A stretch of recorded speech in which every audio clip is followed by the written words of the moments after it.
এই হলো deadline communications private limited. আপনারা দেখছেন এক্সপ্রেস নিউজ, খবর নেয়, খবর দেয়।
নমস্কার, আমি রাজশেখর আপনাদের সকলকে স্বাগত জানাচ্ছি আজ এক্সপ্রেস অনলাইনে।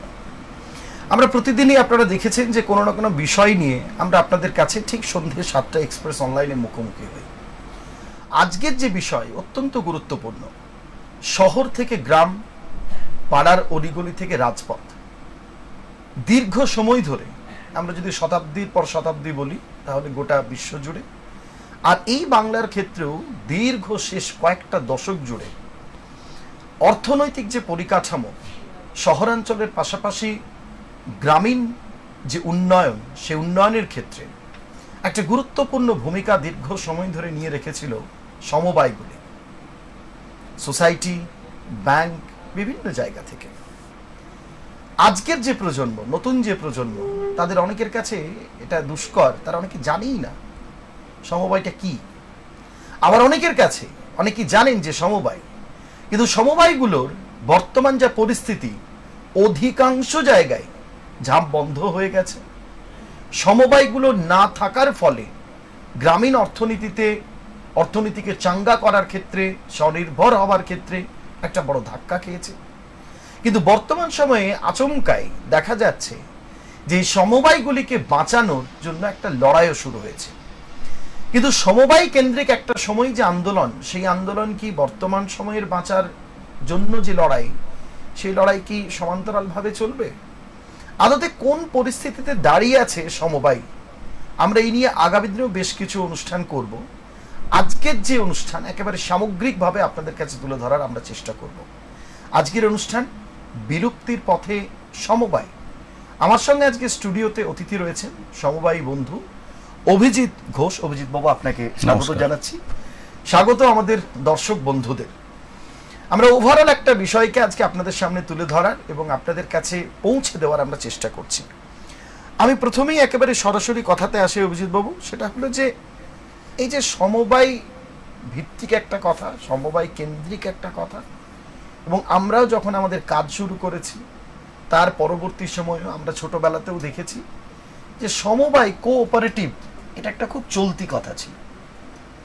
দুর্গাপুর ইস্পাত নগরীতে যারা থাকেন, ইস্পাতের শিল্পের সঙ্গে যারা যুক্ত, সেখান থেকে আমরা যদি সরাসরি পূর্ব মেদিনীপুরে ফুল ব্যবসার কথা বলি, আমরা যদি বাঁকুড়াতে সবজির কথা বলি, যে কোনো জায়গায় সমবায় ভিত্তিক একটা অর্থনীতি, এটা কিন্তু একটা আমি মনে করি যে একটা সম্পদ ছিল পশ্চিমবাংলার ক্ষেত্রে। আমাদের আজকের যে অনুষ্ঠান একেবারে সরাসরি বিলুপ্তির পথে সমবায়। আপনি দীর্ঘদিন ধরে সমবায়ের সঙ্গে যুক্ত এবং তার পাশাপাশি দুর্গাপুর স্টিল পিপলস কোঅপারেটিভ যে সমবায়, তার আপনি কোঅপারেটিভ ব্যাংক, তার আপনি নিজে চেয়ারম্যানও ছিলেন বছর 4। আপনি কি মনে করেন? আমরা আজকে শেষে কিন্তু একটা জিজ্ঞাসা চিহ্ন দিয়েছি যে বিলুপ্তির পথে সমবায়, আপনি কি একমত? না, দেখুন, সমবায় একটা খুব বড় চ্যাপ্টার। আর্থসামাজিক কাঠামোতে সমবায় একটা ভাবনা, সমবায় একটা দর্শন। সমবায়টা নিয়ে যদি ভাবতে হয়, প্রথমে আমাদেরকে বুঝতে হবে যে সমবায়টা কি। তাহলে হোয়াট ইজ কোঅপারেটিভ বা ডেফিনেশনটা কি, খুব সহজে কি হয়, কারেক্ট। নতুন প্রজন্মের কাছে তো আপনি যেটা বললেন এটা খুবই জানা দরকার, কারণ নতুন প্রজন্মের কাছে সমবায়ের সংজ্ঞাটা যদি না নিয়ে আসা হয় তাহলে আলোচনাটার গভীরে আমরা যেতে পারবো না। তাহলে সমবায় যেটা আমরা বলছি যে ধরুন আমরা 10 জন মানুষ আছি, 10 জন মানুষে প্রত্যেক মানুষ সে তার শুধু নিজের কথাটাই ভাবছে, তাহলে ওই 10 জন মানুষের মধ্যে তার ভালো ভাবনার জন্য সে শুধু নিজেই, আর ওই 10 জন মানুষের প্রত্যেকটি মানুষ যদি নিজের ভাবনা অল্প ভেবে বা নিজের ভাবনাটা বাদ দিয়ে বাকি 9 জনের কথা ভাবে, তাহলে তার ভালো ভাবার জন্য কিন্তু 9 জন মানুষ। This is the philosophy of cooperative. তাহলে এখানেই সমবায়ের চিন্তাভাবনার মূল জায়গাটা। তাহলে সামাজিকভাবে পিছিয়ে পড়া মানুষজন, ইকোনমিক্যালি যে আমরা মানুষজন আছি, তারা যদি সমস্যার সময় এইভাবে সঙ্গবদ্ধ থাকতে পারি, তাহলে কিন্তু তার পাশে বহু মানুষ। তাহলে এই ধারণা থেকেই কিন্তু সমবায়ের উৎপত্তি। আমাদের যদি রবীন্দ্রনাথের কথা ভাবা যায়, বা যদি ধরুন আমরা কামিনী রায়ের কথা ভাবি, এনারা সমবায় সম্বন্ধে বহু কিছু বলে গেছেন। রবীন্দ্রনাথ একটা লাইন বলে গেছেন, আমি আপনাদের বলি, যে সেটা হচ্ছে, আপন হতে বাহির হয়ে বাইরে দ্বারা বুকের মাঝে বিশ্ব লোকের পাবি সারা। তার মানে আমি যদি আমার থেকে বেরিয়ে বাকি মানুষের পাশে থাকি, তাহলে কিন্তু আমার পাশে বহু মানুষ, বিশ্ব লোকের পাবি সারা। আবার এই আপনার মহিলা কবি কামিনী রায় তার সুখ কবিতার লাস্ট যে 4টে লাইন সমবায়ের উপর বলে গেছেন, খুব পপুলার লাইন, আমরা সবাই জানি। সেটা হচ্ছে, আপনারে লয়ে বিব্রত রহিতে আসে নাই কেহ অবনী পরে, সকলের তরে সকলে আমরা, প্রত্যেকে আমরা পরের তরে। তাহলে ন্যাচারালি সমবায়ের ঠিক এইরকম একটা দৃষ্টিভঙ্গি আছে। এবার যদি আপনি ভাবেন যে কথাটা আজকে মূল লাইন নিয়ে আসছেন, সেটা একটা দিক দিয়ে যেটা আমরা দেখতে পাচ্ছি, যে সমবায় ব্যবস্থাপনা গ্রামের গরিব মানুষ, শহরাঞ্চলের গরিব মানুষ, থিঙ্কিং যাদের আমরা মানে সবসময় কোনো কিছু করে উঠতে পারছি না, তাহলে এইরকম একটা মানুষজনের যে পরিবেশ আছে, সেখানে যদি আমরা সবাই মিলিতভাবে থাকতে পারি, তাহলে কিন্তু আমরা একটা লাইট পাবো। তাহলে সেই লাইটটা বর্তমানে আমাদের রাজ্যে পার্টিকুলারলি একটু সমস্যার মধ্যে রয়েছে। কারণটা কি? কারণটা হচ্ছে, দেখুন, সমবায় কতগুলো নীতির মাধ্যমে পরিচালিত হয়। মূল হচ্ছে যে ডেমোক্রেসি ইন কোঅপারেটিভ। তাহলে যদি কোঅপারেটিভে যদি ডেমোক্রেসি না থাকে, আর ডেমোক্রেসিটা না থাকলে কোঅপারেটিভ ঠিকমতো পরিচালনা হবে না, আর কোঅপারেটিভ যদি ঠিক মতন পরিচালনা না হয়, তাহলে কোঅপারেটিভের যে মূল থিম সেটা নষ্ট হয়ে যাচ্ছে। পশ্চিমবঙ্গের এই মুহূর্তে কোঅপারেটিভের যে দুটো পার্ট, বেসিক্যালি শহরাঞ্চলীয় সমবায়, গ্রামাঞ্চলীয় সমবায়। তাহলে শহরাঞ্চলের সমবায়ের মধ্যে সমবায় ব্যাংক, সমবায় সমিতি, কনজিউমার ক্রেডিট সোসাইটি, হাউসিং, বহু কিছু, মানে এমন সমাজের এমন ক্ষেত্র পাবেন না যার মধ্যে সমবায় ঢুকে নেই। বহু হাউসিং সোসাইটি আছে প্রচুর। আর গ্রামীণ অঞ্চলে মেনলি হচ্ছে packs, primary agricultural credit society, কৃষকদের সার, বীজ বা অন্যান্য কীটনাশক এই সমস্তগুলো সহজভাবে বা ওখান থেকে কৃষকদের স্বল্প সুদের লোন দেওয়া, এই জায়গাগুলো যখন ছিল, মহাজনের খপ্পরে কৃষকদেরকে পড়তে হতো না। কারণ মহাজনী দাপট গোটা ভারতবর্ষে আছে এবং গোটা পৃথিবীতে আছে। তাহলে সেই দাপট থেকে মুক্ত পাওয়ার জন্য সাধারণভাবে খেটে খাওয়া মানুষ, গরিব কৃষক, তাদের পাশে সমবায় ছিল। এবং ভারত সরকারও ন্যাবার্ডকে তৈরি করেছিল ঠিক এই কারণে, কিন্তু যে ন্যাবার্ড থেকে ওই সমস্ত এগ্রিকালচারাল সেক্টর, কোঅপারেটিভ সেক্টরকে লোন দেওয়া হবে, সহজ শর্তে লোন দেওয়া হবে। এবং একটা পরিসংখ্যান দেখা গেছে যে সাধারণ গরিব খেটে খাওয়া মানুষকে যদি লোন দেওয়া হয়, সেই লোনের মেজর পোর্শন ব্যাংকে ফেরত আসে।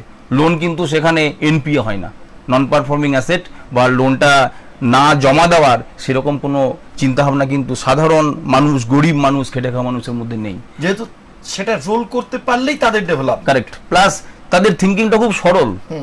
সমবায়ের মধ্যে যারা আছে তাদের চিন্তাভাবনার স্তরটা এটা। সমবায়ের আর একটা অ্যাডভান্টেজ কি, সমবায়ের যারা মেম্বার তারাই সেই সমবায়ের মালিক। তাহলে ন্যাচারালি যারা সমবায়ের সদস্যপদ গ্রহণ করবে, তাদের একটা চিন্তাভাবনা থাকে যে এই সমবায়টাকে আমার দ্বারাই পরিচালিত, তাহলে এটাকে আমাকে ধরে রাখতে হবে। এবং এইখানে আমি যদি থাকতে পারি, তাহলে এখান থেকে সমাজের বহু জায়গার মধ্যে আমি আমাদেরকে নিয়ে যেতে পারবো। আপনি একটু আগে একটা কথা বললেন, সেটা হলো যে সমবায়ের ডেমোক্রেসি। ডেমোক্রেসিটা ভ্রষ্ট হওয়ার কারণটা কোথায়? ডেমোক্রেসিটা ভ্রষ্ট হওয়ার সমবায়ের ক্ষেত্রে, হ্যাঁ, সমবায়ের ক্ষেত্রে অনেক কারণ আছে। দেখুন, যে সমবায়, যদি আমাকে মূল 3টে কারণ যদি আমরা ধরে থাকি। দেখুন, সমবায়গুলোতে তো মানুষের প্রচুর টাকাও আছে। ঠিক, ধরুন Durgapur steel people's cooperative bank 617 টাকা দিয়ে স্টার্ট হয়েছিল 1967-এ। 1997-এ এটা কোঅপারেটিভ ব্যাংকে কনভার্ট হয়। এখন Durgapur steel people's cooperative bank, আমার কাছে পরিসংখ্যাটা আমি আপনাকে বলি, দুর্গাপুর স্টিল পিপলস কোঅপারেটিভ ব্যাংকে এখন ডিপোজিট হচ্ছে কোটি টাকা। 512 কোটি? হ্যাঁ, 512 কোটি টাকা দুর্গাপুর স্টিল পিপলস কোঅপারেটিভ ব্যাংকের। আমি যেটা বলছি 31/3/2023 অডিটের হিসাব। আর এই 512 কোটি টাকার মধ্যে 262 টাকা লোনস অ্যান্ড অ্যাডভান্সে Durgapur steel people's cooperative bank এই অঞ্চলের মানুষদের মধ্যে বা দুর্গাপুর স্টিল প্ল্যান্টের এমপ্লয়ীদের মধ্যে বিতরণ করতে পেরেছে। তাহলে এই যে cooperative bank, Durgapur steel people's cooperative ব্যাংকের একটা এক্সাম্পল দিলাম, এরকম গোটা ভারতবর্ষে বা আমাদের পশ্চিমবঙ্গে বহু কোঅপারেটিভ আছে, সমবায় সমিতি আছে। তাহলে সেখানে মানুষের মূলধন গচ্ছিত আছে। সেলফ হেল্প গ্রুপের টাকা মহিলারা অনেক কষ্ট করে সেলফ হেল্প গ্রুপের মাধ্যমে প্রথমে নিজেরা টাকা জমা দেয় ব্যাংকে। 6 মাস 7 মাস টাকা জমা দেওয়ার পর যখন একটা পরিমাণ টাকা হয়, সেটা হতে পারে 10,000, 12,000, 8,000, সেখান থেকে আবার তখন সেই সমবায় সমিতিগুলো তাদেরকে লোন দেয়। এবং গভর্নমেন্টের একটা প্রকল্প ছিল, এখন এইগুলো সব দুর্বল হয়ে গেছে, যে সেখান থেকে ধরুন 8% রেটে যদি টাকা দেয়, গভর্নমেন্ট আবার সেখানে 6% টাকা দিয়ে দেয়। তাহলে বেসিক্যালি 2-3-4%-এর একটা মার্জিনে সমবায় সমিতি থেকে বা অন্যান্য ব্যাংক থেকে ওই সেলফ হেল্প গ্রুপের যারা মেম্বার ছিলেন তারা টাকা পেতেন। এবং সেটা দিয়ে কেউ মুরগি চাষ করছে, কেউ হাঁস চাষ করছে, কেউ ছাগল চাষ করছে, কেউ মাশরুম চাষ করছে, কেউ ফুল লাগাচ্ছে, বিবিধ প্রকার কাজ করছে। এবং এটা করার পর মহিলাদের একটা এম্পাওয়ারমেন্ট আসছে। তাহলে যখনই তার, কারণ আমরা বলি যে মহিলারা তো অর্ধেক আকাশ। আপনার গ্রামীণ ক্ষেত্রে একটা সময় অবিভক্ত, সেই সময় বর্ধমান জেলা, পরবর্তী সময়ে পূর্ব বর্ধমান, বাঁকুড়ার একটা বিস্তীর্ণ অঞ্চল, মেদিনীপুর জেলার যেখানে আপনার ফুল চাষটা মূলত হয়। আমরা যতদূর জানি যে সেই সময় সমবায় কেন্দ্রিক যে আর্থিক যে স্বনির্ভরতা, সেটা এই চাষটাকে এগিয়ে নিয়ে যাওয়ার ক্ষেত্রে সবচেয়ে বড় গুরুত্বপূর্ণ ভূমিকা নিয়ে সবসময়। ব্যাংক তো আপনার অনেক পরে এসেছে। কারণ চাষের ক্ষেত্রে ধরুন ইফকো থেকে যে সারটা আসছে ইউরিয়া, তার দাম কিন্তু একদম যেটা সমবায়ের দাম সেটাই দাম। কিন্তু বর্তমানে কি হচ্ছে, যেহেতু কৃষি সমবায়গুলো বন্ধ, তাহলে কৃষি সমবায়গুলোর মধ্যে সারের বিপণীও ছিল, কোল্ড স্টোরেজও ছিল। তাহলে সারের বিপণনী বন্ধ হওয়াতে ওই ইফকোর সারগুলো এখন ঘুরপথে অন্য লোকের কাছে চলে যাচ্ছে, এবং যার কাছে যাচ্ছে তারা কিন্তু ওইটার দাম বাড়িয়ে দিচ্ছে। তাহলে ন্যাচারালি যে গরিব কৃষক, যে খেটে খাওয়া মানুষ, যে এটাকে নিয়ে আপনার শস্যটা ফলাবে, কীটনাশকের দাম তো এমনিতেই সাবসিডি এখন উঠে গেছে, তবু যেটুকু পয়সা পেত বা দামে পেত, দামটা বেড়ে গেছে। তাহলে ন্যাচারালি এটা করে আর প্রোডাক্টিভ হচ্ছে না। সেই জন্য আপনি দেখবেন এন্টায়ার ভারতবর্ষে বহু কৃষক কাজ ছেড়ে ক্ষেত মজুরি করছে বা পরিযায়ী শ্রমিক হয়ে গেছে। এটা কিন্তু একটা ইন্ডিকেশন। তাহলে ন্যাচারালি পশ্চিমবঙ্গের ক্ষেত্রে যে কোশ্চেনটা আপনি করলেন, এখানে সমস্যা হচ্ছে ধরুন মহিলাদের দ্বারা, যেটা আমি বললাম যে সেলফ হেল্প গ্রুপ, তারা এরকম করে একটা জায়গাতে টাকা জমা দিল। টাকা জমা দেওয়ার পরে দেখা যাচ্ছে সেখান থেকে টাকা লোপাট হয়ে যাচ্ছে। আলিপুর এ একটা কোঅপারেটিভের আপনারা যখন খবর করেন দেখেছেন, 50 কোটি টাকা সেখান থেকে সাইফন হয়ে গেল। তাহলে ন্যাচারালি এরকম কোটি কোটি টাকা কিন্তু পশ্চিমবঙ্গের বিভিন্ন জায়গা থেকে সাইফন হয়ে যাচ্ছে। কারণ হচ্ছে পরিচালন ব্যবস্থা। মানে এটা তো ধরুন আপনি আলিপুরদুয়ারের কথা বলছেন, আলিপুরদুয়ার থেকে আসাম, সারা ভারতবর্ষের বিভিন্ন জায়গায়, আমাদের রাজ্যেও প্রায় অধিকাংশ জেলাতেই বিভিন্ন সময় শোনা গেছে যে সমবায়ের যে টাকা, যারা আপনি একটু আগেই সে কথাটা বলছিলেন, আমি ভাবছিলাম কখন আসবো, সেটা হচ্ছে যে প্রান্তিক স্তরের যারা মানুষজন, তারা কিন্তু লোন নিচ্ছে, তারা মানে সহযোগিতা পাচ্ছে, সাহায্য পাচ্ছে, তারা সেই টাকাটাকে রোল করতে পারছে। অথচ দেখা যাচ্ছে যে শহরাঞ্চলের বহু সমবায় ব্যাংক, বহু সমবায় সমিতি থেকে অর্থ কিন্তু একাধিক সময় লোপাট হয়ে গেছে, অর্থ যেদিক সেদিকে চলে গেছে। এর কারণটা কোথায়? তাহলে কি এটা আপনি বলবেন যে সরকারি নজরদারির অভাব, নাকি আপনি যেটা বলছিলেন যে যারা মালিক তারাই কিন্তু সেখানে আবার উপভোক্তা? না, সমস্যাটা না, এটা যারা মালিক তার উপভোক্তা। ভারতবর্ষে বহু কোঅপারেটিভ ব্যাংকে বহু রকম স্ক্যাম আছে। মাধবপুরা সেন্ট্রাল কোঅপারেটিভ ব্যাংক একটা স্ক্যাম হয়েছিল, তারপর থেকে কোঅপারেটিভগুলোর উপর নজরদারি প্রচুর বাড়ানো হয়। কিন্তু বর্তমানে আমাদের রাজ্যে যে সমস্যাটা রয়েছে সেটা হচ্ছে কোঅপারেটিভগুলোকে যে কন্ট্রোল করার জন্য যে প্রতিনিধির মাধ্যমে বোর্ড নির্বাচিত হয়ে আসবে, যারা মেম্বার তাদের মধ্য থেকে নির্বাচিত হয়ে এসে তারা আবার কোঅপারেটিভটাকে পরিচালনা করবে। তাহলে সেটা তো মেম্বারদের সদিচ্ছা থেকে ঠিক হবে যে কোন ব্যক্তি ওখানে মনোনীত হয়ে আসবে, সেই জিনিসটা হচ্ছে না। তার ফলে কি হচ্ছে, মেম্বারটা আছে কিন্তু একটা বায়াস মেন্টালিটি নিয়ে যখন কেউ কোঅপারেটিভগুলো পরিচালনা করছে, এবং সেখান থেকে এবার ধরুন এমন একদল মানুষ কোঅপারেটিভ পরিচালনায় চলে এলো যে যারা কোঅপারেটিভের মেম্বার, কিন্তু কোঅপারেটিভ সম্বন্ধে তারা সেই ধারণাটা পোষণ করছে না। সমস্যাটা আমাদের পশ্চিমবঙ্গে এই জায়গাটাই চলে এসছে। এর ফলে সাধারণ গরিব খেটে খাওয়া মানুষ, বা নট অনলি খেটে খাওয়া মানুষ, অনেক মানুষের যে টাকা পয়সা যেখানে আছে সেখান থেকে টাকা পয়সাগুলো এমনভাবে বিভিন্ন জায়গাতে পার্ক করা হচ্ছে যে সেটা ফেরত আসছে না। বাঁকুড়া সেন্ট্রাল কোঅপারেটিভ ব্যাংক আপনার ওনারা টাকা পার্ক করেছিল প্রায় রাফলি 10 কোটি টাকা, কোথায় পার্ক করলো, কি পার্ক করলো, কোথাও তার কোনো হদিস পাওয়া গেল না। এখন বলা হচ্ছে নাকি যে বাঁকুড়া সেন্ট্রাল কোঅপারেটিভ ব্যাংকে নাকি অনেকখানি চাঙ্গা করার একটা প্রচেষ্টা চলছে এবং আগের থেকে নাকি অনেকখানি তারা লাভের মুখ দেখছে। দেখুন, যদি চাঙ্গা করার প্রচেষ্টা হয় এবং যদি চাঙ্গা হয় ডেফিনেটলি সেটা ভালো, ভালো জিনিসটাকে আমাদেরকে সবসময় ওয়েলকাম করতে হবে। কিন্তু ভালো ছাড়া যে ঘটনাটা ঘটছে সেটাকে যদি আমরা রুট কজটা না খুঁজি তাহলে কি হবে, আমাদের আর্থসামাজিক পরিকাঠামো ভেঙে পড়বে, যেটা এখন ঘটতে চলেছে। চতুর্দিকে গরিব মানুষের সংখ্যা আরো গরিব হয়ে যাচ্ছে, আত্মহত্যা করছে কৃষক, কারণ সে তো দেখতে পাচ্ছে যে আমি যে ফসলটা ফলাচ্ছি তার ফসল ফলাতে গিয়ে আমার যত খরচ হচ্ছে তার থেকে আমি পয়সা পাচ্ছি না, তাহলে ন্যাচারালি সে কি করবে? তাহলে এই জায়গাতে সমবায়ের একটা বিশাল বড় ভূমিকা আছে। সমবায় গোটা পৃথিবীতে আর অন্য ফর্মে চলছে, কিন্তু আমাদের রাজ্যে যেভাবে সমবায়টা চলছে এখানে ভাবা দরকার, প্রত্যেকটি শুভবুদ্ধি সম্পন্ন মানুষকে এগিয়ে আসা দরকার, আমরা যে যেখানে আছি। কারণ সমবায়টা যদি বাঁচে, যদি পরিবেশটা ঠিক থাকে, সাধারণ মানুষের যদি সামাজিক সচ্ছলতা থাকে, তবেই তো সমাজটা সুন্দর থাকবে। অভিজিৎবাবু, একটা সময় দুটো কথা অন্তত পক্ষে প্রায় আচ্ছারি শোনা যায়। একটা হচ্ছে যে আপনি জানেন যে আমাদের এই রাজ্যে, আমি অন্যান্য রাজ্যের কথা নাই বলছি, আমাদের এই রাজ্যে একটা সময় চিটফান্ড নামক একটা ব্যবস্থা খুব বেশি করে মাথা চাড়া দিয়েছে। ঠিক। তারপরে কি অবস্থায় গেছে, গঙ্গা দিয়ে দামোদর দিয়ে অনেক জল বয়ে গেছে।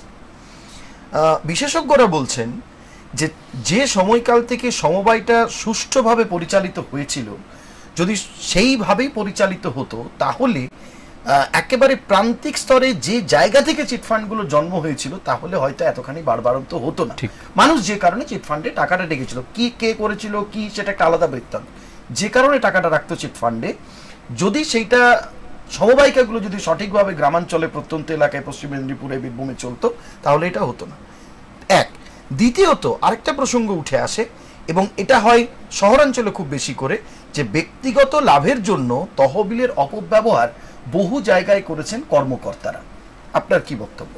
দেখুন, প্রথম কথা যেটা আপনি বললেন যে পঞ্জি স্কিম বা চিট ফান্ড, এক্ষেত্রে দু ধরনের ঘটনা আছে। এক হচ্ছে যে সাধারণ মানুষ তারা মানি মার্কেট বা ব্যাংকিং সিস্টেম সম্বন্ধে এখনো অভিজ্ঞতা আরো সঞ্চয় করতে হবে। তাহলে ন্যাচারালি যদি আমার পাড়াতে কোনো একটা লোক থাকে, সে দেখলো যে অভিজিৎ ঘোষ এ তো ব্যাংকে আছে, তাহলে বোধহয় ব্যাংক সম্বন্ধে ধারণাটা ভালো। আমি যদি তাকে, আমার যদি কোনো ভেস্টেড ইন্টারেস্ট থাকে, এরকম আমি 10-12 জন লোককে বললাম আচ্ছা ওই ফান্ডে তুমি টাকাটা বিনিয়োগ করো। এই ভেস্টেড ইন্টারেস্ট আমাদের সমাজে কিছু মানুষ যারা শিক্ষিত মানুষ, যারা অনেক কিছু জায়গাকে গভর্ন করছে, সেই জায়গাটা গ্রো করে গেছে। তাহলে যে মূল্যবোধ আমাদের মধ্যে আস্তে আস্তে হারিয়ে যাচ্ছে না, আমাদেরকে তো একটা জিনিস ভাবতে হবে যে এই সমস্ত প্রতিষ্ঠানগুলো যারা তৈরি করেছিলেন তারা কিন্তু আত্মত্যাগ, আত্মবলিদান, বহু কিছুর মাধ্যমে জিনিসগুলো আজকে এসেছিল। আমরা যদি যারা যেগুলো আমরা অধিকার আজকে ভোগ করছি, তাহলে সেইটা তো আমাকে ফার্স্ট মাথায় আনতে হবে। তাহলে আমাকে যদি সেটা ধরে রাখতে হয়, তাহলে আমার যদি ভেস্টেড ইন্টারেস্ট থাকে তাহলে সেটাকে আমি ধরে রাখতে পারবো না।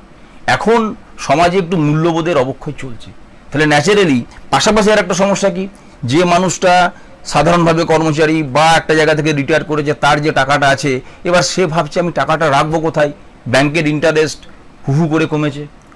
যারা স্মল এতে আপনার স্মল স্কেল সেভিংস যেটা ছিল আপনার এনএসসি, কেভিপি, সেখানে ইন্টারেস্ট কমেছে।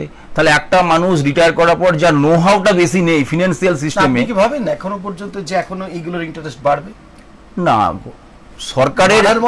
সরকারের যা সদিচ্ছা দেখা যায়, মানে সরকারের যা দেখতে পাচ্ছি যে বাজেটও হলো, সেখানে সাধারণ মানুষের চিন্তা ভাবনা খুব একটা নেই।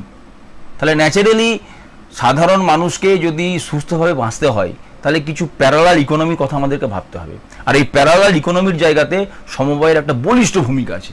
আমি একটা কথা আপনার কাছে জানতে চাই এবং পরবর্তী একটা কথা জানার, সেটা হচ্ছে যে সমবায়ের প্রতি মানুষের যে আগ্রহ, সেটা ব্যাংক হোক কিংবা সমবায় সমিতি হোক, আপনি একটু আগেই বলছিলেন যে যেগুলো আপনার শহর কেন্দ্রিক, মানে আমি ধরে নিচ্ছি একটা সময় যে হলদিয়া, শিলিগুড়ি, দুর্গাপুর, আসানসোল সমবায় তৈরি করে প্রচুর আবাসন তৈরি হয়েছে সরকারের পাশাপাশি। তার পাশাপাশি সমবায় তৈরি করে বিভিন্ন সরকারি প্রজেক্ট তৈরি, বেসরকারি প্রজেক্ট তৈরি হয়েছে, নিজেরা তৈরি করেছে।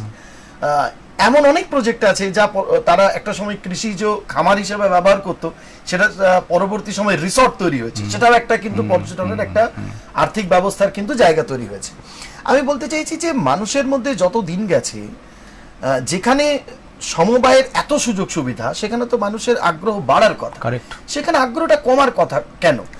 কারণ আমার প্রশ্নটা আপনার মনে হতে পারে, আমি এখানে আপনাকে একটু সংযুক্ত করে দিই, সেটা হচ্ছে যে আপনি জানেন যে পশ্চিমবঙ্গ সরকারের তরফে মমতা বন্দ্যোপাধ্যায়ের উদ্যোগে এখন বিভিন্ন জায়গায় একদম ওয়ার্ডে ওয়ার্ডে, পঞ্চায়েত এলাকায় এলাকায়, গ্রামীণে স্বনির্ভর গোষ্ঠী তৈরি করে দেওয়া হয়েছে। তাহলে স্বনির্ভর গোষ্ঠী যদি চলতে পারে, তাহলে ওয়াই নট সমবায়? কেন সমবায় তাহলে কেন চলবে না? মানুষের মধ্যে এই যে অনীহা, আগ্রহ, সমবায় গিয়ে কোনো লাভ নেই, সে কিন্তু স্বনির্ভর গোষ্ঠী করছে, মানে আপনার মানে শহরাঞ্চলে এক ধরনের স্বনির্ভর গোষ্ঠী, গ্রামাঞ্চলে এক ধরনের কাজ। আপনি শুরুতেই কিছুটা সেটা ছোঁয়া দিয়েছেন। এই অনীহা, আগ্রহ না থাকা, এর কারণটা কোথায়? একদম কারেক্ট, খুব একদম সময়োপযোগী কোশ্চেন। ধরুন সমবায়ে একদম কাছে থেকে দেখতে পাচ্ছে তো মানুষ। মানে আমি কেন বললাম, আমি যেখানে থাকি সেখানে গুচ্ছে কিন্তু স্বনির্ভর গোষ্ঠী আছে, অথচ যেখানে স্বনির্ভর গোষ্ঠীর বৈঠক ও উন্নয়ন সমিতিতে তার ঠিক পিছনেই হচ্ছে কোঅপারেটিভ সোসাইটি, সেটা কিন্তু মাছি মারছে না। এর অনেকগুলো কারণ আছে। একটা কারণ যদি আপনি দেখেন, এই যে কিছুক্ষণ আগে বললাম যে মনোনয়ন তুলতে পারছে না। কারা মনোনয়ন তুলতে পারছে না? যারা ওই সমবায়েরই মেম্বার। মনোনয়ন তুলতে বাধা দিচ্ছে কারা? তারা সমবায়ের মেম্বারও আছে, তার সঙ্গে কিন্তু আরো কিছু অন্য মানুষও আছে। তাহলে আমাদেরকে সেই জায়গাটা ভাবতে হবে যে আমি গ্রামীণ অর্থনীতিটাকে যদি আমি ভেঙে ফেলি, তাহলে যে পলিটিক্যাল পার্টি থাকুক না কেন, সেখানে কিন্তু সামাজিক ব্যবস্থাটা নষ্ট হয়ে যাবে। তাহলে আমাদেরকে একটু ওপেন ভাবতে হবে যে আমাকে এই জায়গাতে ভেস্টেড ইন্টারেস্ট আমার যদি দীর্ঘদিন ধরে আমি লাগু করে রাখি, মানুষ বিরক্ত হয়ে যাচ্ছে সেই জন্য। কারণ তো মানুষ দেখতে পাচ্ছে, আমি যে আলিপুরদুয়ারের কথা বললাম, বা এই যে আপনি যে বলছেন সেলফ হেল্প গ্রুপ, এখানে সোনামুখীতে একটা সেলফ হেল্প গ্রুপের বহু টাকা নয়ছয় হয়ে গেল। ওখানে যে লিডারশিপ দিচ্ছিল, মানে ওই সমবায়ের যে লিডারশিপ দিচ্ছিল সেলফ হেল্প গ্রুপের, তাদের কাছেই ওই সেলফ হেল্প গ্রুপের যারা মহিলা চেক দিয়ে রাখতেন। একটা ফেদ হয়ে যায় না? ওনারা কি করেছেন, প্রবাবলি কনফার্ম, ওটা হচ্ছে ন্যাশনাল পিএনবি বা অন্য কোনো ব্যাংকের সঙ্গে একটা টাই আপ ছিল। আচ্ছা, ওটা প্রবাবলি পিএনবি হতে পারে, অন্য কোনো ন্যাশনালাইজড ব্যাংকের সঙ্গে। সেখানে ওই যিনি এই দায়িত্বটা পালন করতেন, উনি যেহেতু সই করা ওই চেকগুলো রাখা ছিল, উনি ওখান থেকে মানিটা উইথড্র করে নিলেন। আচ্ছা, প্রচুর ক্যাওস হয়েছিল ওখানে। স্বনির্ভর গোষ্ঠীর সমস্ত মানুষরা রাস্তায় নেমে, এবার ধরুন এই যে ঘটনাগুলো ঘটছে, বা ব্যাংকে যাদের টাকা থাকছে ছোট ছোট জায়গাতে, সেখানে যখন দেখছে যে কোনো নির্বাচন হচ্ছে না দিনের পর দিন, অথচ বোর্ডটাকে কেউ অন্যভাবে পরিচালিত করছে, কারো ভেস্টেড ইন্টারেস্টে পরিচালিত হচ্ছে, মানুষ তখন বিরক্ত হয়ে যাচ্ছে। এবং বিরক্ত হওয়ার ফলে কি হচ্ছে, মানুষের কিন্তু কোনো মুক্তি নেই। সাধারণ গরিব মানুষ যারা ওই ছোট ছোট সমবায় সমিতিতে টাকা রাখে, ওই সমবায় সমিতি থেকে সার পেলে তার একটা সুবিধা হতো, সবগুলো ব্লক হয়ে যাচ্ছে। তো এই বদ্ধ দশা থেকে কিন্তু আমাদেরকে বেরিয়ে আসা দরকার, নইলে আমরা সমাজে একটা বিপর্যয় চলে আসবে।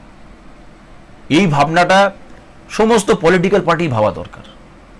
কারণ পলিটিক্স যাই থাকুক না কেন, আলটিমেটলি তো সামাজিক উন্নয়নটা আমার প্রাইমারি কন্ডিশন। সমস্ত পলিটিক্যাল পার্টির সেই ভাবনাটা থাকা উচিত। এই যে একটা রুগ্ন পরিস্থিতি, সমবায়ের প্রতি অনীহা এবং সমবায়গুলো ধীরে ধীরে রুগ্ন হতে থাকা, আমি একটু জানতে চাইছি আপনাকে যে এটা ঠিক কোন সময়ের পর থেকে হয়ে গেল? আমরা যদি রাজনৈতিকভাবে ধরি, দেখুন রাজনৈতিকভাবে আলোচনা করলে বহু আলোচনা চলে আসবে। প্রথম আলোচনা চলে আসবে যে 2011-তে সরকার বদল হয়েছে, তারপর থেকে হয়েছে। বিষয়টা কিন্তু তা নয়। 2011-র পরেই যে হই হয়ে গেছে, সমবায়গুলো চলে গেছে, ব্যাংকগুলো চলে গেছে, সমিতিগুলো বন্ধ হয়ে গেছে, এমনটা কিন্তু নয়। এর অবক্ষয়টা কিন্তু অনেক আগের থেকে শুরু হয়েছে। যে সময় থেকে শুরু হলো, ঠিক তখন একেবারে গোড়ার কারণটা কি ছিল আমি একটু আপনার কাছ থেকে জানতে চাই। না দেখুন, আর সেই গোড়ার কারণটা নিয়েই কি আমরা আজ অব্দি আছি? না, ঠিক তা নয়। সমবায়ের স্ক্যাম বা সমবায়ের দুর্নীতি ভারতব্যাপী বিভিন্ন জায়গায় ছিল। যেটা আমি বললাম, মাধবপুরা সেন্ট্রাল কোঅপারেটিভ ব্যাংকের একটা স্ক্যাম হয়েছিল।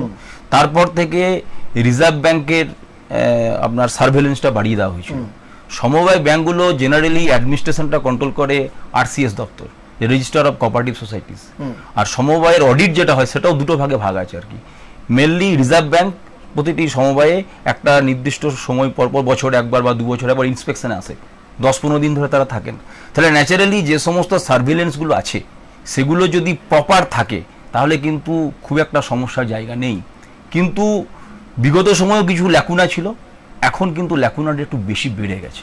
তাহলে এই যে ল্যাকুনাটা বেশি বেড়ে যাওয়ার, ল্যাকুনা মানে ওই যে আমি বললাম যে ধরুন যে আধিকারিক, তারও উচিত সমবায়টাকে নির্দিষ্টভাবে পরিচালনা করা।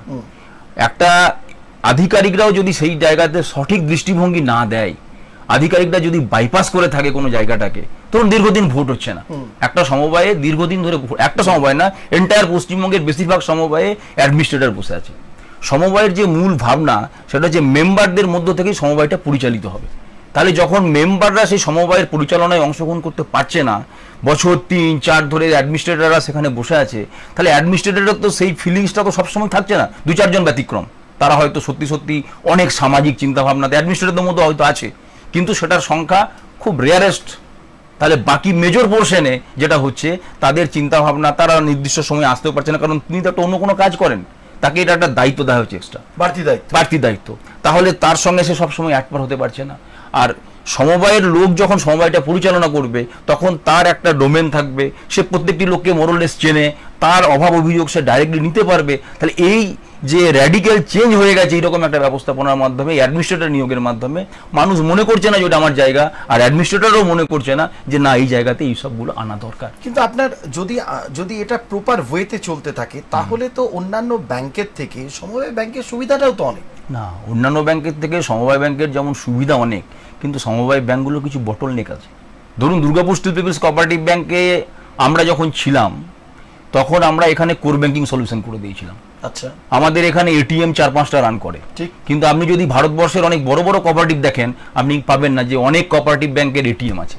তাহলে এখানে যেহেতু Durgapur steel people's cooperative bank Durgapur steel প্ল্যান্টের বেশিরভাগ এমপ্লয়িদের দ্বারা পরিচালিত, এবং এখানে যেহেতু একটা এরকম একটা পাবলিক সেক্টর রয়েছে, আর এই বোর্ড যারা ছিল, বোর্ড পরিচালনা যারা করতেন, তারা দুর্গাপুর স্টিল প্ল্যান্টেরই এমপ্লয়ি, ভোটের মাধ্যমে নির্বাচিত হয়ে আসতো। তাহলে তাদেরও একটা নো হাউ ছিল।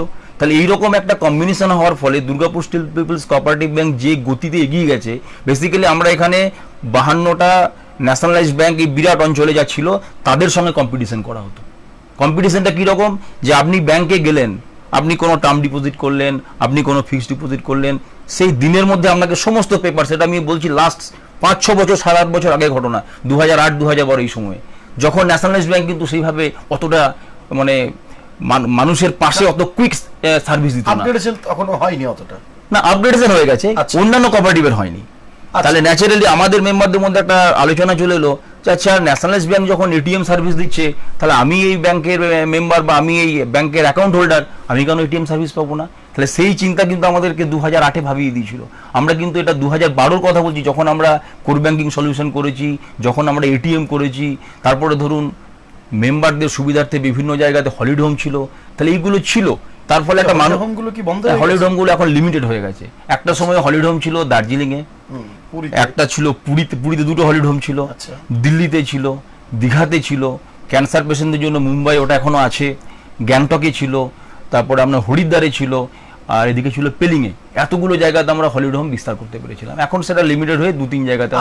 যতদূর শোনা গেছে যে আরো যেখানে যেখানে বৃহৎ সমবায়, তাদেরও নাকি বিভিন্ন জায়গাতে আছে। এটা তো আছেই, হলিডে হোম গুলো আছে, সে তো আছেই। এটা তো একটা মেম্বারদের একটা বাড়তি পাওনা, সুবিধা। কারেক্ট।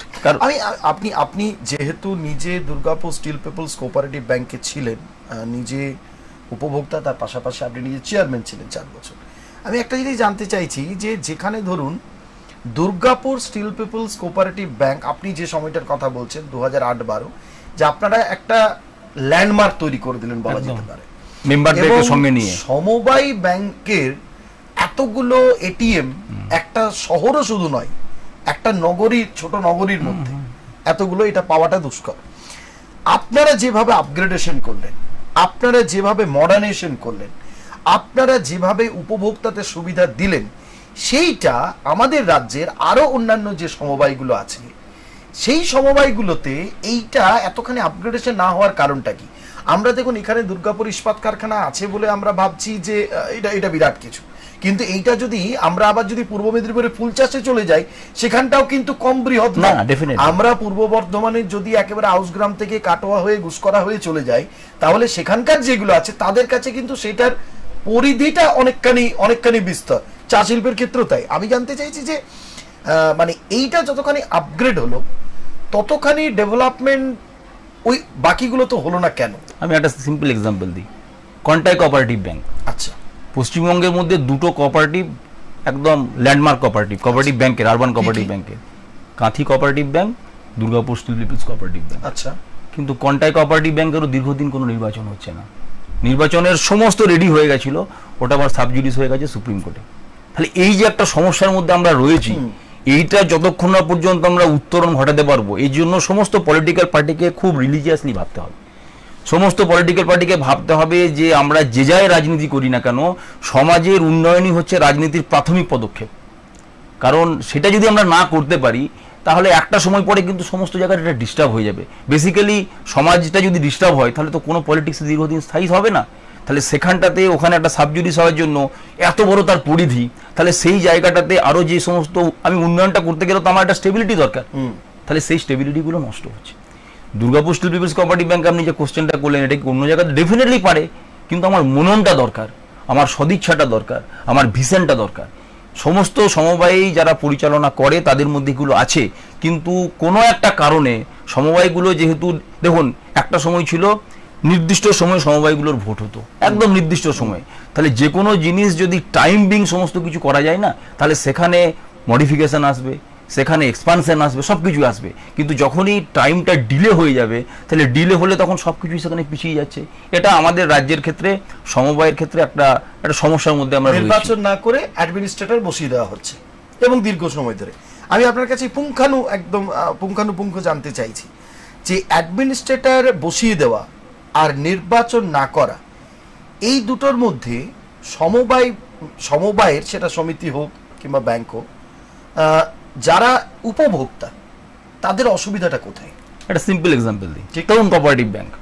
কোঅপারেটিভ ব্যাংকে যেহেতু অ্যাডমিনিস্ট্রেটর আছে, বোর্ড থাকলে যে কোনো জায়গাতে তারা যে ডিসিশনগুলো নিতে পারে, যেহেতু বোর্ডের মেম্বার হচ্ছে সেখানকার তারা সমবায়ের মেম্বার, তাহলে সে যে যতটা এক্সপিডাইট করবে বা যতটা সেটা গভীরতা দিয়ে ভাববে, সেটা যেহেতু যারা অ্যাডমিনিস্ট্রেটর থাকছেন তাদের পক্ষে সেটা সবসময় সম্ভব হয়ে উঠছে না। তার কাজের চাপ থাকতে পারে, তার অন্য চিন্তা থাকতে পারে।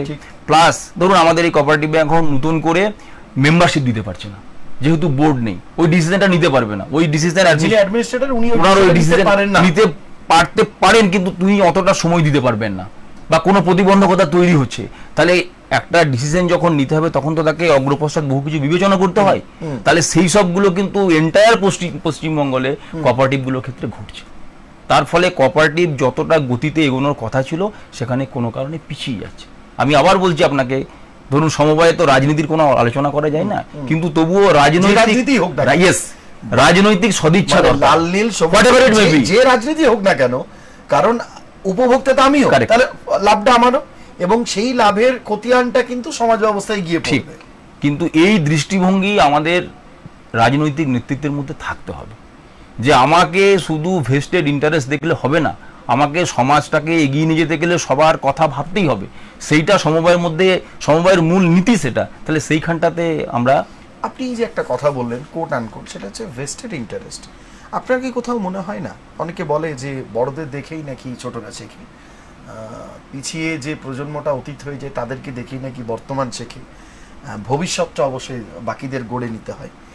এই যে একের পর এক সমবায়, সেখানে চরম দুর্নীতি, কর্মকর্তাদের সমবায়িকাকে যথেচ্ছ হারে নিজস্ব স্বার্থে অপব্যবহার, এরকম নানান কারণের জন্য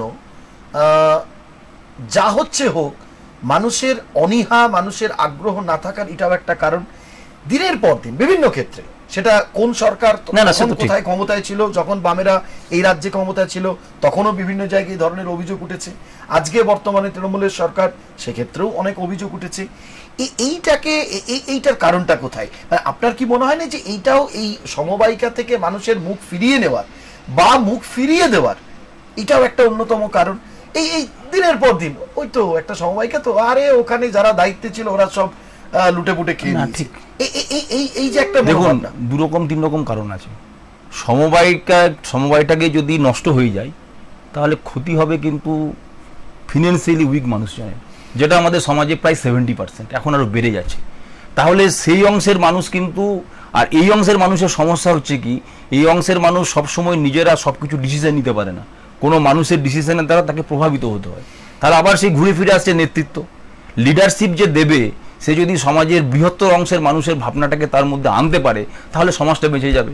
আর লিডারশিপ যদি ভাবে যে না আমি সমাজের বৃহত্তর অংশের ভাবনা ভাবতে পারবো না, ওই সময় ওই হয়েছিল তাহলে আমাকে এই সময় এটা করতে হবে, তাহলে সমাজটা এইরকম একটা ফ্লিপ-ফ্লপ সার্কিটের মধ্যে রান করবে, একটু এগোবে পিছবে, এগোবে পিছবে, একটা উত্তরণ খুব একটা আমাদের সমাজে ঘটবে না। আপনি যদি গোটা পৃথিবীর দিকে তাকান এখন কি অবস্থার মধ্যে আছে, একই রকম তো পরিস্থিতি। আজকে যদিও এটা টপিকের বাইরে হয়ে যাচ্ছে, আজকে প্যারিসে অলিম্পিক হচ্ছে, কিন্তু প্যারিসে দেখলেন তো 4 দিন আগে সমস্ত মেট্রোগুলোকে আগুন ফাগুন ধরে একটা কি পরিস্থিতি হলো। কারণটা কিন্তু একটাই, ওখানে 3টে পলিটিক্যাল পার্টি কেউ মান্যতা পায়নি, হাং পার্লামেন্ট হয়েছে, তারা রাজনীতির শিকার। আলটিমেটলি সমস্ত কিছুর সঙ্গে পলিটিক্স ওতপ্রোতভাবে জড়িত। বর্তমান প্রজন্মের অনেক ছেলে মেয়ে, আমি তো স্টিল প্ল্যান্টে রয়েছি, বহু ছেলে মেয়ে যে তারা না না না রাজনীতি, যেমন আপনি বললেন যে সমবায় আর যাবো না, এইটা যদি না, আমি টাকা রাখবো, কারেক্ট, সমবায় যদি না যায়, রাজনীতিতে যদি সাধারণ মানুষ অংশগ্রহণ না করে প্রপার রাজনীতিতে, তাহলে কি হবে, যারা মনে করছে যে আমি এইটার উপর দাঁড়িয়ে অনেক কিছু করে নেবো নিজে, যে ভেস্টেড ইন্টারেস্ট আমি যেটা আবার অ্যাপ্লাই করছি, তাদের সুবিধা, সে যে পলিটিক্যাল পার্টিরই হোক না কেন, যেই হোক না কেন, তাহলে ভেস্টেড ইন্টারেস্ট যে মানুষের থাকবে, সে পলিটিক্স করুক আর নাই করুক, সে যদি একটা সন্ন্যাসী সাধু যাই হোক না কেন, কোনো ব্যক্তির যদি ভেস্টেড ইন্টারেস্ট থাকে, তাহলে সমাজ কোনো কারণে এগোবে না।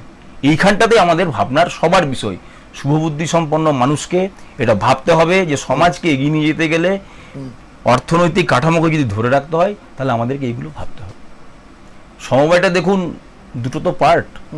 সমবায়টা কখন সৃষ্টি হয়েছিল, যখন শিল্প বিপ্লব হলো, আপনি রাফলি অষ্টাদশ শতাব্দীর মাঝামাঝি 1760 সাল নাগাদ শিল্পের বহু উন্নতি হলো, জাহাজ আবিষ্কার হয়ে গেল, এই সমস্ত কারণের জন্য যে উন্নতিটা হয়ে গেল, সেই উন্নতির ফলে কি হলো, একটা শোষণের ব্যবস্থা চলে এলো। শিল্প বিপ্লবের আগে কুটির শিল্প আর কৃষিজ, এই দুটো জিনিসই ছিল গোটা পৃথিবীতে। এই কৃষি এবং কুটির শিল্প থাকার জন্য এবং এটা বিকেন্দ্রীকৃত থাকার জন্য কোনো সমস্যা সেরকম আসেনি। কিন্তু শিল্প বিপ্লবের পরে যেটা হলো, কেন্দ্রীভবন ঘটলো পুঁজির, আর যখনই পুঁজির কেন্দ্রীভবন ঘটলো, তখনই কি হলো, মানুষের শোষণ বাড়লো, অন্যায় বাড়লো, অবিচার বাড়লো, তখন একটা বিকল্প মতবাদের একটা চিন্তা ভাবনা এলো। ঠিক তখনই কিন্তু গোটা পৃথিবীতে প্রথম আপনার লন্ডনে রবার্ট আয়োনের নেতৃত্বে সমবায় ভাবনাটা এলো। যে রবার্ট আয়োনও কিন্তু একজন শিল্পপতি ছিলেন, তিনি দেখলেন যে শিল্পে যারা কাজ করছে শ্রমিকরা কীরকম একটা পরিস্থিতির মধ্যে আছে, কোনো হাসি নেই, কাজেও কোনো ইয়ে নেই। তখন উনি কী করলেন, তখন ওখানে 14 ঘন্টা শ্রম দিতে হতো, উনি শ্রমটাকে কমিয়ে দিলেন, 10 ঘন্টা করে দিলেন। দেখলেন যে না, ওয়ার্কাররা কিন্তু আরও বেশি কাজ করছে। এই যে ওনার মননের মধ্যে এলো যে মানুষকে যদি আমি সঠিকভাবে পরিচালিত করতে পারি, তার মাইন্ডে যদি কোনো আঘাত না করে, তাকে যদি আমি নিজের ভাবনার মধ্যে নিয়ে আসতে পারি, তাহলে কিন্তু একটা জায়গা চেঞ্জ হবে। তখন লন্ডনে প্রথম রচডেল পায়োনিয়ার সোসাইটি কতগুলো উইভারদেরকে নিয়ে ফার্স্ট সমবায় কিন্তু ওখানেই প্রতিষ্ঠা হলো। আর ভারতবর্ষের ক্ষেত্রে সেটা এলো 1904 সালে।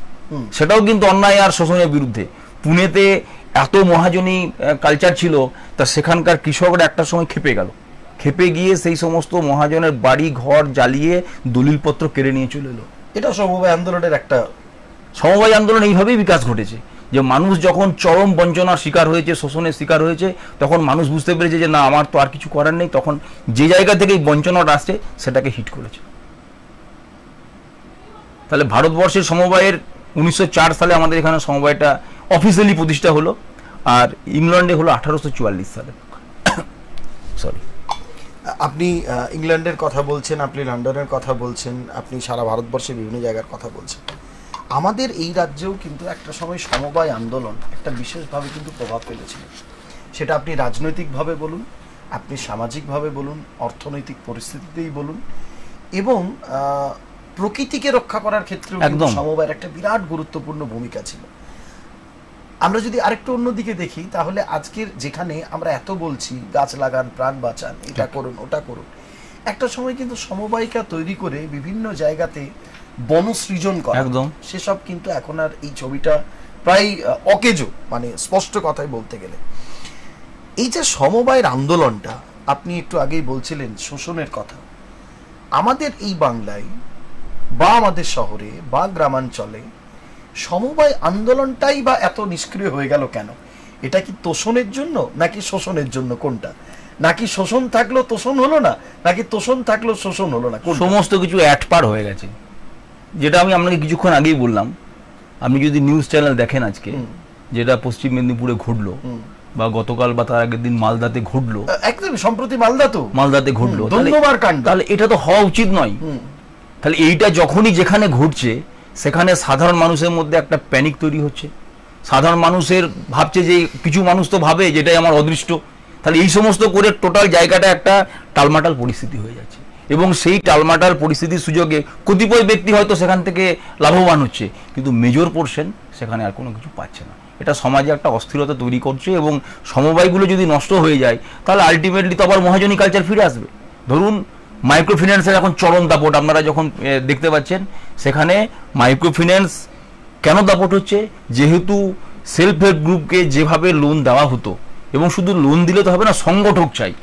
আমি যে একটা সেলফ হেল্প গ্রুপ বানাবো গ্রামের মহিলাদেরকে নিয়ে বা পুরুষদেরকে নিয়ে, প্রচুর মাইক্রোফিন্যান্স কোম্পানি না মাইক্রোফিন্যান্স কোম্পানি তো ওই জন্য হয়ে গেছে, যেহেতু ওই একই রকম এখানে যেমন মাইক্রোফিন্যান্স কোম্পানি হচ্ছে, কিছুক্ষণ আগে আলোচনায় যে চিট ফান্ড, মানুষ যে টাকা পয়সা রাখবে সেখানে যদি ইন্টারেস্টটা একদম নিম্নগামী হয়, তখন মানুষের ভাবনা কি আসবে, আমি এই টাকাটা রেখে এত পয়সা কিচ্ছু পাচ্ছি না, আচ্ছা ও তো বলছে টাকাটা রাখলে 10% ইন্টারেস্ট দেবে, প্রথম 4 মাস পঞ্জি স্কিমে দিয়ে দিল, যেটা হয়, তারপরে একটা সময় ডাউন খেয়ে গেল। ঠিক একই রকম ভাবে সেলফ হেল্প গ্রুপে যে পদ্ধতির মধ্যে সেলফ হেল্প গ্রুপ পরিচালনা করা যায়, সেই পরিচালনাটা যখন ব্যাঘাত ঘটে, তখন একটা অন্য একটা জিনিস তৈরি হয়ে যায়, দ্যাট ইজ মাইক্রোফিন্যান্স। তাহলে সেই মাইক্রোফিন্যান্স তৈরি হওয়ার জন্য সেখানে লোন পাচ্ছে 11% 12% ইন্টারেস্টে, মানুষের কিছু করার নেই, কিছু একটা করতে হবে। লোনটা নিয়ে যখন শোধ করতে পারছে না ওই সমস্ত ব্যাংকের কাছে, তখন বাউন্সার দিয়ে তাকে ধরে ধরে মারছে। তাহলে সমবায়ের যে ভূমিকাটা নেওয়া উচিত ছিল, সেই ভূমিকাটা সমবায় নিতে পারছে না। সমবায় নিতে পারছে না, কারণ কি সমবায় নিতে পারছে না? এই কারণেই যে সমস্ত মানুষজন সংগঠকের ভূমিকা নিতে পারবে, সমবায়ে সময় দিতে পারবে, সমাজের জন্য ভাববে, তাকে অনেক কিছু ত্যাগ করতে হবে, সেই মননটা যারা সমবায়গুলোকে এইভাবে ধরে রাখছে, ভোট হতে দিচ্ছে না, সেই মননটা তাদের মধ্যে নেই। অভিজিৎবাবু, সমবায়ের দ্বারা একটা সময় কিন্তু আমাদের এই রাজ্যে দেখা যেত শহর থেকে গ্রামাঞ্চল বিভিন্ন জায়গায় সুতির কাপড় বিক্রি করার বিভিন্ন সেগুলোর নাম দিয়ে একটা করে স্টল ছিল, এবং যারা খাদির কাপড় ব্যবহার করতে খুব বেশি আগ্রহী, সুতির কাপড় ব্যবহার করতে আগ্রহী, তারা কিন্তু সেখানে যেত। বর্তমান সময় দেখা গেল, বর্তমান সময় বলতে আমি একবারের জন্য বলছি না, 2011 মডার্ন টাইমস, এখন আমি অনেকটা পিছিয়ে বলছি, অনেকটা পিছিয়ে। আমি একেবারে ধরে নিন 2005, 6, 7 ঠিক এই সময়কাল থেকে বলছি। ধীরে ধীরে সেই দোকানগুলো, সরকারি সেই সমস্ত স্টলের বাতিগুলো খুব আধো আধো হতে শুরু করলো। সাদা লাইটটা অনেক পরে জ্বললো, লাল আলোটাই তখনও পর্যন্ত জ্বলছিল, লাল মানে হলদে টাইপের। এইটার এইরকম একটা করুণ দশা হয়ে যাওয়ার কারণ কি? এটাও কি শুধুমাত্র সমবায়ের দিকে সরকারিভাবে সেভাবে নজর না দেওয়া? যে রাজনৈতিক দলই রাজ্যে ক্ষমতায় থাকুক না কেন, আপনি জানেন যে একটা সময় আমাদের পশ্চিম বর্ধমান জেলার দুর্গাপুরের পশ্চিমের যিনি প্রাক্তন বিধায়ক, তিনি নিজেও একসময় চাকরি করতেন, আমি তার মুখ থেকেও শুনেছি তিনি নিজেও চাকরি করতেন। আজ এই সমস্তগুলো কিন্তু প্রায় বন্ধ হয়ে গেছে, প্রায় বন্ধ, মানুষ আর যায় না। অথচ সেম কোয়ালিটি যেটা ওখানে 20 টাকা মিটার, 25 টাকা মিটারে পাওয়া যেত, আজকের সময় দাঁড়িয়ে না হয় আমি ধরে নিচ্ছি 35 টাকা বা 42 টাকা, সেটা পাশের একটি বৃহৎ শপিং কমপ্লেক্সে বা বৃহৎ একটি দোকানে ওই এক জিনিস, এক কাপড় বিক্রি হচ্ছে দেখা যাচ্ছে 142 টাকা মিটার। এইটা তো আমাদের কাছে প্রত্যাশার নয়। না, মানুষ কম্পালশন হয়ে গেছে, কিছু করার নেই। আপনি যে কথাটা বলে গেলেন যে সরকারি যে সদিচ্ছা, সেটার মধ্যে প্রায় কি কি বন্ধ হয়েছে বা প্রায় নিশ্চিন্ন হওয়া? ধরুন আপনি বেনাচিতি বাজারে বাঁকুড়া থেকে গামছা আসতো, ঠিক, খুব সুন্দর গামছা ছিল, একদম ওর মধ্যে সুতির ভাগই বেশি ছিল, গায়ে বাঁকলে সঙ্গে সঙ্গে জলটা চলে যেত, দেখবেন ওই স্টলটা বন্ধ হয়ে গেছে। তো এরকম করে পশ্চিমবঙ্গে আর কি কি ধরুন ওটা বন্ধ হয়েছে। আপনি যদি না যেমন তন্তুজো আগে যেভাবে শাড়ির বিজনেসটাকে যে পদ্ধতির মধ্যে নিয়ে আসতো, খাদি গ্রামোদ্যোগ ভবন যে পদ্ধতিটা নিয়ে আসতো, সেই এরকম বহু পদ্ধতি আস্তে আস্তে নষ্ট হচ্ছে। তার দুটো কারণ, এক হচ্ছে যে পদ্ধতির মধ্যে এগুলোকে পরিচালনা করা দরকার, পদ্ধতির ত্রুটি হচ্ছে, পদ্ধতি তো থাকে সবসময়, আর হচ্ছে পদ্ধতির ত্রুটি এবং তার সঙ্গে সঙ্গে সরকারি ব্যবস্থাপনাতে আরো নজর দেওয়া দরকার। সরকার হয়তো কিছু করছে, কিন্তু সেখানে একটা মনিটরিংটাকে যদি প্রপার না হয়, তাহলে যে কোনো জিনিসকে সাকসেস আনা খুব মুশকিল। টাকা দেওয়া হচ্ছে, কিন্তু সেটাকে কোন কোন রুটে যাওয়া দরকার, কোথায় কোথায় সেটা থাকা দরকার, সেটাকে যদি আমি চেক অ্যান্ড ব্যালেন্স না রাখতে পারি, তাহলে কিন্তু আমার টাকাটা নষ্ট হবে। এই ঘটনাও কিছু কিছু ক্ষেত্রে ঘটছে। সামগ্রিকভাবে আপনার মতে এই মুহূর্তে আমরা আজকে যে লাইনে অনুষ্ঠান করছি, মূলত যে বিষয়ের উপর, যে বিলুপ্তির পথে সমবায়, আপনি অনেকগুলো জায়গাকে আজকে এখানে তুলে ধরার চেষ্টা করেছেন। আমি বলতে চাইছি, আমার দুটো প্রশ্ন দিয়ে শেষ করব। প্রথম হচ্ছে যে বর্তমানে আমরা একেবারে 2024-এর আজকে 30 জুলাই আমরা দাঁড়িয়ে আছি, এই মুহূর্তে সমবায় কোন জায়গায় দাঁড়িয়ে? দেখুন, এই মুহূর্তে সমবায় জায়গাতেই দাঁড়িয়ে, কিন্তু সমবায়গুলো সমবায় জায়গাতেই দাঁড়িয়ে থাকে, কিন্তু অর্থনৈতিকভাবে সমবায়গুলো দুর্বল হচ্ছে। যেহেতু সমবায় থেকে যেভাবে ব্যবসা বাণিজ্য করে সমবায়কে আরো প্রোগ্রেস করা দরকার, তার জায়গায় সমবায়টাকে একটা স্থির জায়গায় রেখে সমবায়ের সদস্যদের ডেমোক্রেসিটাকে নষ্ট করে দিয়ে সেখানে অন্যভাবে সমবায়টাকে দখল করে সমবায়ের নীতিটাকে নষ্ট করে দেওয়া হচ্ছে। তার ফলে সমবায়ের কোনো প্রোগ্রেস হচ্ছে না। এই মুহূর্তে যেটা দরকার, সমস্ত মানুষের, যারা সমবায়ের মেম্বার এবং যারা সরকার পরিচালনা করছে এবং যারা শুভবুদ্ধি সম্পন্ন মানুষ আছে, তাদের সমাজের জন্য ভাবা দরকার। তাহলে সমাজের জন্য ভাবতে গেলে আমাকে সমবায় ব্যবস্থাকে শক্তিশালী করতে হবে। সেখানে অন্যায় থাকলে সে অন্যায়টাকে তুমি অ্যারেস্ট করা দরকার, কিন্তু বাকি জিনিসটাকে যদি আমি না পরিচালিত ঠিকভাবে করতে পারি, তাহলে এটা আমাদের সমাজে অবক্ষয়ের দিকে নিয়ে যাবে। এবং ফিন্যান্স সিস্টেম, গ্রামের গরিব মানুষ, কৃষক, সাধারণ খেটে খাওয়া মানুষ, শহরাঞ্চলে বেকার, শহরাঞ্চলে যারা ছোট ছোট ব্যবসায়ী, তারা এই যদি সমবায় ব্যবস্থা না থাকে সহজে তারা লোন পাবে না। তাহলে টোটালটা একটা ক্যাটাস্ট্রফিক সিচুয়েশনের মধ্যে নিয়ে যাবে। এই জন্য আমি মনে করি একটা সমবায় হিসাবে যে সরকারকে দৃষ্টিভঙ্গি দেওয়া উচিত, শুভবুদ্ধি সম্পন্ন মানুষকে দৃষ্টিভঙ্গি দেওয়া উচিত, যাতে সমবায় ব্যবস্থা একটা সুন্দর ব্যবস্থার দিকে যেতে পারে। হ্যাঁ, সুন্দর ব্যবস্থার দিকে যাওয়ার জন্য আপনি তো নিজে আপনি যেমন সমবায় বন্ধু, আপনি নিজে একজন উপভোক্তা, আপনি নিজে সরকারি চাকরি করেন, আপনি যদি লোন পান আপনার ক্ষেত্রেও সুবিধা, সামাজিক সুবিধা। দেখুন, আপনি ঠিকই বলছেন, সমবায়ের যে নীতিগুলো আছে যদি আমরা এটা ফলো করি না, তাহলে সমবায় সঠিক পথে এগোবে এবং সমবায়ের দ্বারা সমাজ উপকৃত হবে। তার জন্য আগামী ভবিষ্যৎটা একদম সুনিশ্চিত হবে। কিভাবে সুনিশ্চিত হতে পারে? দেখুন, প্রথম হচ্ছে voluntary and open membership. Voluntary and open membership সমবায়ে আনতে হবে। এটা আছে সমবায় নীতির মধ্যে, বিঘ্নিত হচ্ছে। মেম্বারশিপ হয়তো পাচ্ছে, ভলেন্টারি হচ্ছে, কিন্তু কোন জায়গাটা বিঘ্নিত হচ্ছে দেখুন। পরেরটা যেটা, যে ডেমোক্রেটিক মেম্বার কন্ট্রোল, এটা একদম বিঘ্নিত হয়ে গেছে। কিরকম ডেমোক্রেটিক মেম্বার কন্ট্রোল? মানে যে মেম্বারদের দ্বারা আমাকে যদি সমবায়টাকে ঠিক মতন পরিচালিত করতে হয়, তাহলে তো আমাকে মেম্বারকে একদম অবাধ এবং সব, আমি নমিনেশন তুলতে পারবো, আমি ভোট দেবো, আমার যাকে ইচ্ছা যে সঠিকভাবে তাকে ভোট দেবো, সেটা একটা জায়গাতে ব্লক হয়ে গেছে। আমি যদি নমিনেশন তুলতে না পারি, তাহলে আমি তো আর নির্বাচিত করতে পারছি না কাউকে। আর নির্বাচিত প্রতিনিধির মাধ্যমে সমবায়কে পরিচালনা করছে, যে পলিটিক্যাল পার্টি হোক না কেন, তাকে নির্বাচিত হয়ে আসতে হবে। সেই জায়গাটা ব্লক হয়ে আছে। তাহলে এই যে জিনিসগুলো বসে আছে, মেম্বার্স ইকোনমিক পার্টিসিপেশন, মেম্বার্সের ইকোনমিক পার্টিসিপেশন থাকা দরকার, কিন্তু যখনই একটা জায়গাতে ইলেকশন হচ্ছে না, একটা জায়গা ব্লক হয়ে যাচ্ছে, তাহলে সেই পার্টিসিপেশনটা দিতে পারছে না, মানে আন্দোলনটাই নিশ্চিহ্ন। একদম কারেক্ট। তারপরে দেখুন, অটোনমি অ্যান্ড ইন্ডিপেন্ডেন্স হারিয়ে গেছে। অটোনমি অ্যান্ড ইন্ডিপেন্ডেন্স, প্রথমেই যদি আমি নমিনেশনটা তুলতে না পারি, তাহলে আমি কি করে সেই জায়গাটাকে আমি অটোনমি অ্যান্ড ইন্ডিপেন্ডেন্স আনবো? তাহলে এই যে প্যারামিটারগুলো রয়েছে, এবং শেষে যেটা রয়েছে কনসার্ন ফর কমিউনিটি, সমষ্টির জন্য ভাবনা, বিরাট বড় ভিশন। কিন্তু সমষ্টির জন্য যদি আমি ভাবতে না শিখি, ধরুন আমরা 5 জন একটা কোঅপারেটিভের মেম্বার, 5 জন দিয়ে একটা কোঅপারেটিভ চলছে, আমি 6 নাম্বার লোকের কথা যদি ভাবতে না পারি, তাহলে আগামী দিনে তাকে আমি আমার এই সমবায়ের মেম্বার করবো কি করে? সে যদি বঞ্চিত অংশের মানুষ হয়, তাকে যদি আমি একটা ব্যবসার সুযোগ করে দিতে না পারি, সে বললো আমি ফুল চাষ করবো, তাকে যদি আমি ফিনান্স জানা দিতে পারি, তাহলে আমার যদি সমষ্টির জন্য ভাবনা না থাকে, তাহলে এইগুলো যেগুলো দেওয়া আছে। আপনি বলছেন যে 5 জন আপনার বডি মেম্বার, আচ্ছা এমন যদি হয় যে 5 জনের মধ্যে একজন গোটা টাকাটাই ভোগ করে দিল, তাহলে তো সেই সমবায় তো এই নীতিগুলো কোনোটাই ফলপ্রসূ হলো না, এই নীতিটা সে মানলো না। মানে সেটা করা যায়, হচ্ছে তো সেটাই, করা যায় তো না, করা যায়, সেটা সমবায় নীতির মধ্যে নয়। ধরুন আমি একটা জায়গাতে কাজ করছি, আমি কাজ করতে গিয়ে কিছু জিনিস নিয়ে, আমি দুর্গাপুর স্টিল প্ল্যান্টে কাজ করছি, আমি দেখলাম যে সিআইএসএফ আমার গেটে আমাকে চেক করে, তাই আমি ওখান থেকে কোনো জিনিস নিয়ে চলে আসলাম। আমার যদি এটা টেন্ডেন্সি হয়, তাহলে কি সেটা ঠিক হবে? তাহলে সেরকমভাবে সমবায় যে পরিচালনা করবে, সে হচ্ছে সংগঠক, তাকে সমাজের জন্য ভাবতে হবে। তার মননের মধ্যে যদি এটা আসে যে আমি 5 জনের মধ্যে একজন আমি এটাকে করে নিলাম, তাহলে সেই সমবায় টিকবে না, সমাজ টিকবে না। পশ্চিমবঙ্গ সরকারের তরফে আপনি জানেন যে সম্প্রতি সমবায় দপ্তরেরও দায়িত্ব দেওয়া হয়েছে দুর্গাপুরেরই যিনি বিধায়ক প্রদীপ মজুমদার বাবুকে।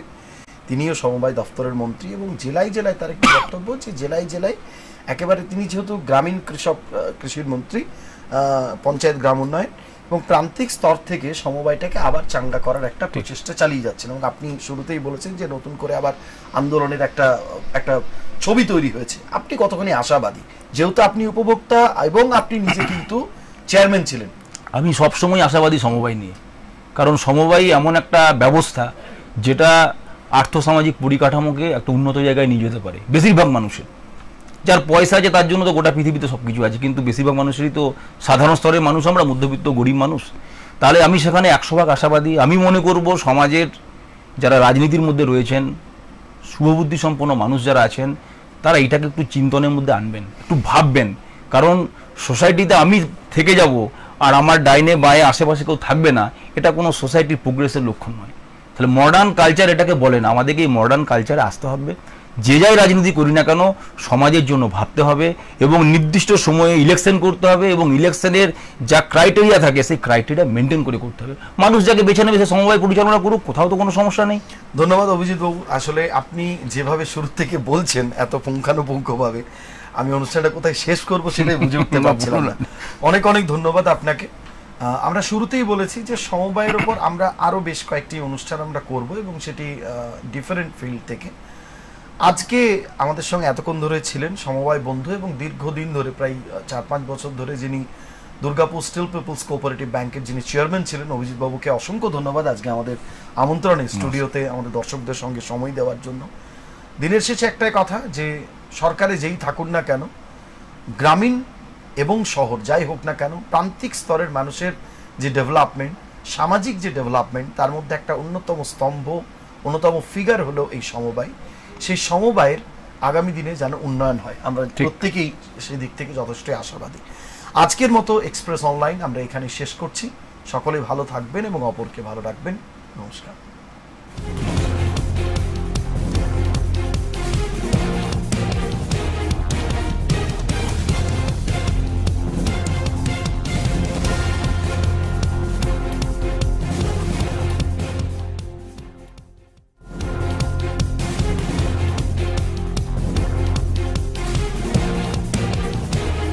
এই হলো ডেডলাইন কমিউনিকেশনস প্রাইভেট লিমিটেড। আপনারা দেখছেন এক্সপ্রেস নিউজ, খবর নেয়, খবর দেয়।